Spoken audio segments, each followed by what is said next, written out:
IPFW basketball, and let's start over here. You're not live, are you guys? Well, technically no. Oh, you're right. Live on Periscope. IPFW is proud to announce that we have started a 3-year series, which includes a home game next November 22nd at Memorial Coliseum against the Indiana Hoosiers. And we're really excited about this opportunity to bring Indiana to Fort Wayne, to Memorial Coliseum, to add to the basketball tradition and history that we've had both in Fort Wayne and at the Coliseum. And it's a great opportunity for our program, our university, and Fort Wayne. And we really appreciate Coach Crane's openness to bring the Hoosiers to a mid-major venue. It doesn't happen very often. It's very unique, and it's going to be a big event for this city and for our university. Any questions? Yeah. How did you guys be able to come to such an agreement like this?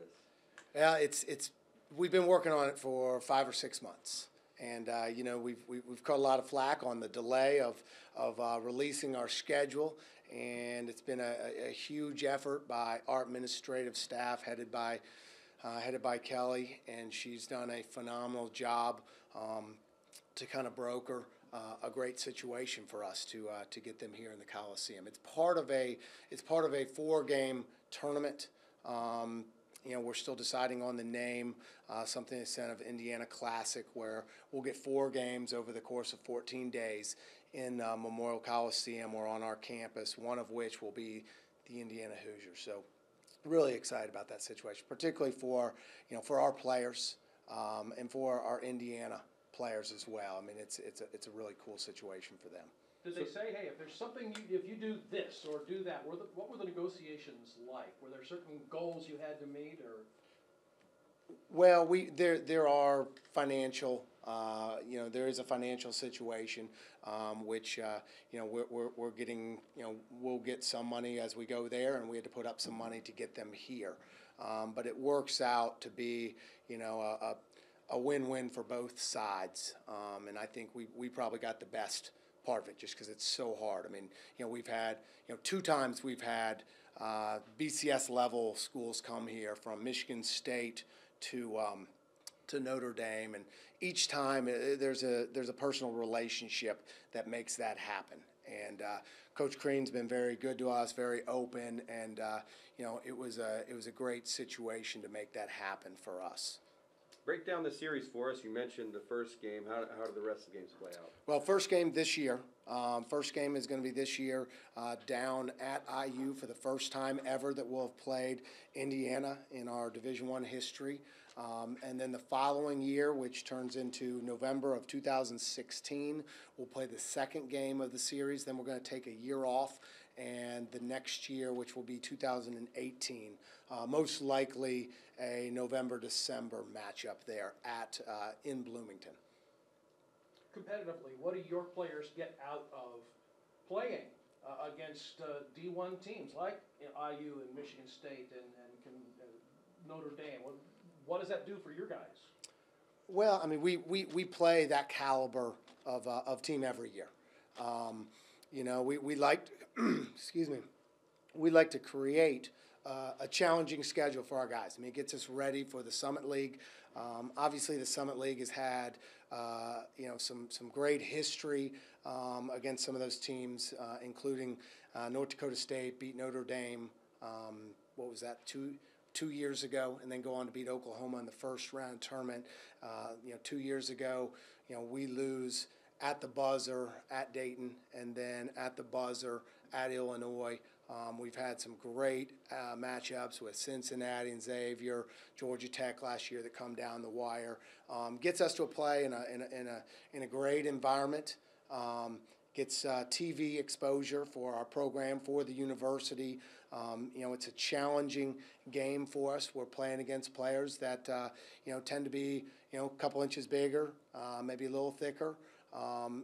With phenomenal reputations, and so it lets us suit up against the best, and so great opportunity for Fort Wayne, our university and our players from that standpoint, just getting us ready for what we're ultimately trying to do is compete in the Summit League. You mentioned this 4-game tournament series. Can you expand on that? You guys are going to play 4 different teams? So we're co-hosting with Indiana.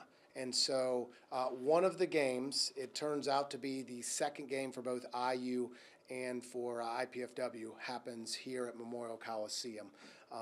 And then the other 3 games will be played at each of our home sites. So Indiana will get 1 road game and 3 home games. We'll get 4 home games out of it.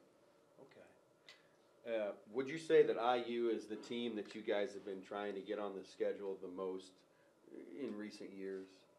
Well, I think with the tradition that IU has in men's basketball, it's obviously a very attractive opponent for us, in terms of trying to grow our brand in the state of Indiana, trying to attract fans in Fort Wayne. And ultimately, our goal as our program is we want to be Fort Wayne's team.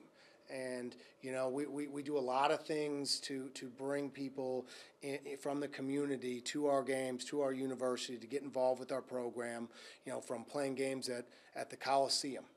Where the Coliseum has great history. I mean, from all the major events that have come through, I shouldn't say all, but a significant number of events that have put their mark on Fort Wayne have come through the Coliseum, from 3 presidents to the Pistons with an NBA Finals, 2 NBA Finals, an NBA All-Star team, Elvis, Rolling Stones, you name it, has come through the Coliseum. So, we're doing that to be Fort Wayne's team. We also, we do a lot of clinics and work with young people. We had Coaches versus Cancer this last week, which we brought in, we coupled with the other universities in the city, St. Francis and Indiana Tech, to try and raise money for the American Cancer Society. We worked with young people. We have the Mini Dons program. We have our camps. And so working with young families, get them involved with our program, sitting on the front row, getting autographs from our guys, building relationships, all of that. And this is a big part of that is trying to let Fort Wayne know we have a Division I program in your city that plays great basketball. 2 years ago, we're a basket away from making the NCAA tournament. We've gone to 2 postseason tournaments, and this is a great opportunity to get those people. We're gonna try and sell out the Coliseum, and now that's 13,000 people, many of which may be IU fans, and that's fine. But now they're going to see the quality of basketball in Fort Wayne. They're going to get exposed to our guys and hopefully get them back for more and more and more. And so they may wear a Purdue shirt, they may wear an IU shirt, but at the end of the day, they're going to represent Fort Wayne, and they're going to be proud of the product we put on the floor and the players we have working in the community and the players that we're graduating from this program and we're putting out into the workforce in the community. How crucial is that, John, to get the Coliseum involved in something like this? I mean, it's paramount. I mean, getting them to the Gates Center would be very difficult. I mean, the fact that we believe we can sell out the Coliseum adds to the finances that we can put into the pot to make this situation happen. And it's not your standard 2-for-1. This works out financially to be a very winnable situation for IPFW, for our athletic program, for our basketball program, from a financial side as well. I think the Coliseum is it's the same reason that the Pacers made a big push for the Mad Ants. And I may be speaking out of turn. This is an outsider looking in, but Larry Bird was really excited to bring the Pacers up here for a barnstorming event because he's an Indiana guy. He knows the history of the Coliseum, and he thought it was exciting to come to Fort Wayne, which is the second largest city in our state, and there's a great facility with a ton of tradition to play in. Are tickets on sale yet? They are not on sale yet. We are still working out the dates of the releases and ticket prices, but it is going to be a unique situation. The way we were able to broker the deal, we are not going to be the prime ticket office for the event, which is going to actually probably help us to to cover the event. IU's going to do a very good job running the tickets. We're going to have a select number of tickets, and so there's going to be an advantage for the IPFW faithful, the Fort Wayne people who want to get prime tickets, maybe more than their typical allotment, to buy seasons tickets this year and start to gain gain part of our reward system. So there are going to be limits. So I would follow the newspapers, follow the releases, and try and get involved early to get the tickets so that your group, your organization, your family can get really good tickets for the ball game.